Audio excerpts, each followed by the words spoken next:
You have a Grace, right? Sorry, we don't have anybody by that name. Hello guys, आज हम बात करने वाले हैं 2021 की मूवी डेडली इल्यूजन्स के बारे में। ये एक अमेरिकन थ्रिलर ड्रामा मूवी है जिसका रन टाइम है लगभग 2 घंटे का। ये एक नेटफ्लिक्स ओरिजिनल मूवी नहीं है, बल्कि ये मूवी थिएटर्स में रिलीज हुई थी और नेटफ्लिक्स ने इसको अपनी लाइब्रेरी में ऐड किया है। ये मूवी है मेरी नाम की एक ऑथर के बारे में जो कि बहुत ज़्यादा सक्सेसफुल होती है और वो थ्रिलर नॉवेल्स लिखती है।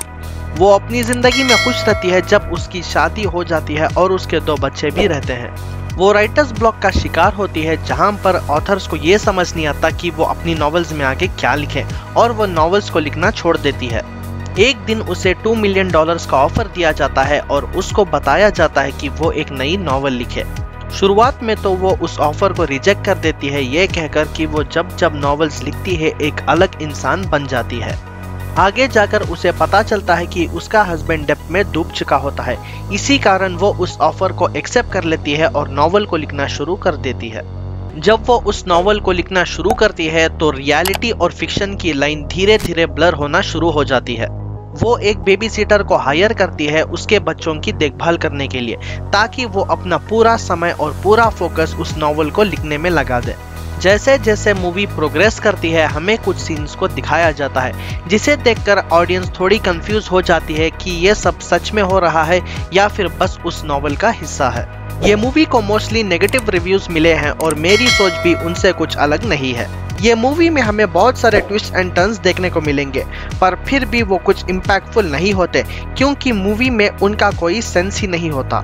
साथ ही हमें रैंडम सीन्स दिखाए जाते हैं जिनका कोई ठीक से एक्सप्लेनेशन ही नहीं होता। इसके कारण ऑडियंस शुरुआत से ही कंफ्यूज रहती है कि ये सब हकीकत में हो रहा है या सिर्फ उस ऑथर के इमेजिनेशन में ये सब चल रहा है।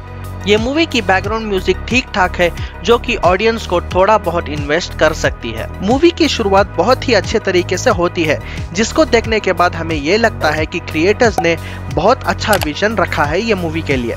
जैसे जैसे मूवी प्रोग्रेस करती है हमारी उम्मीद टूटना शुरू हो जाती है। ये मूवीज उन मूवीज में से है जहां पर विजन और प्लॉट अच्छा है पर पुअर एग्जीक्यूशन ने उस पूरी मूवी को बिगाड़ के रख दिया।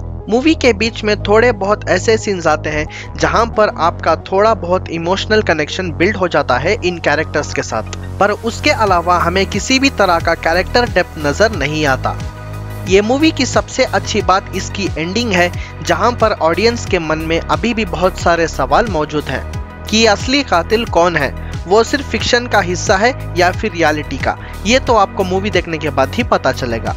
अगर आपके पास कुछ और देखने को नहीं है तब आप ये मूवी को देख सकते हैं, वरना अगर आप ये मूवी को मिस करेंगे तो आपको कुछ ज्यादा लॉस नहीं होगा। अगर आप ऐसे ही मूवी रिव्यूज और सीरीज रिव्यूज देखना चाहते हैं और साथ ही नेटफ्लिक्स पर अवेलेबल टॉप 10 सीरीज और मूवीज रिकमेंडेशन के बारे में जानना चाहते हैं तो आप स्क्रीन पर क्लिक कीजिए।